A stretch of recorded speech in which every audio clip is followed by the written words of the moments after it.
আসছি, আপনাদের পাশে আসছি আমরা আপনাদের সাথে আছি। ওর ফাঁসি হইতে হবে। নাই কোন ধর্ষক বাংলাদেশ কি আমরা বাংলাদেশ থেকে শুরু করবো, বিশ্বে যাতে কোনো ধর্ষক না থাকে।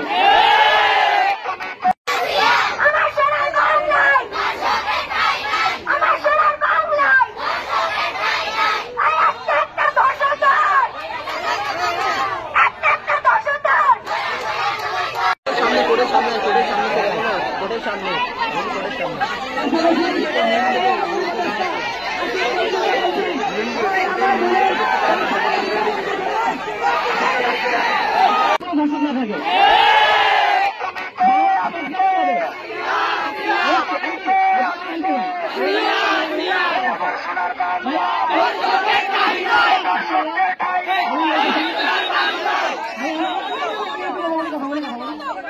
আচ্ছা আপু আপু শুনে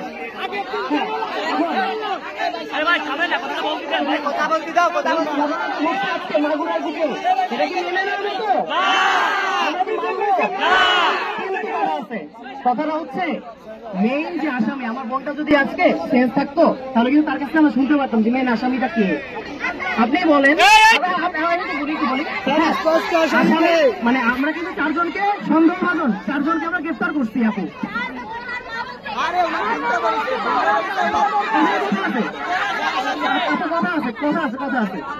কথা আছে হ্যাঁ আন্টি বলছে আন্টি কথা কিছু না। হ্যাঁ এখন মা বোন বলছে কারণ আমরা জানতে পারছি, কিন্তু আমি কিন্তু মা বোন ওরা মিশে কথা বলছিলাম, ওনারা কিন্তু কেউ ওই মুহূর্তে দেখতে পারে নাই, তারা কিন্তু দেখেন নাই।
সামনে যাও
মাঝে ভাগা করবে না সামনে কি ভাই সামনে একটু শুনে পারেন ভাই সামনে তো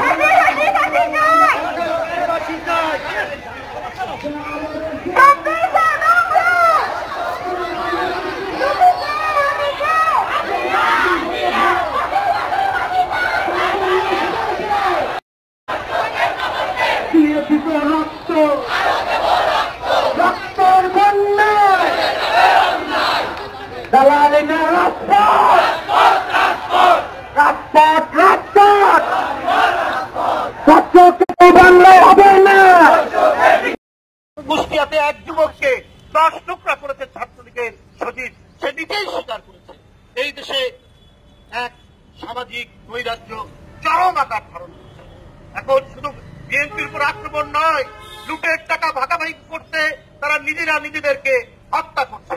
এই পরিস্থিতির মধ্যে দেশ এখন এক ভয়াবহ পরিস্থিতি থেকে দখলদার সরকার 7ই জানুয়ারির দাবি নির্বাচন সারা দেশের মহানগরে লিফলেট বিতরণ কর্মসূচি পালন করছে, ঢাকা সহ সারা দেশের মহানগরে।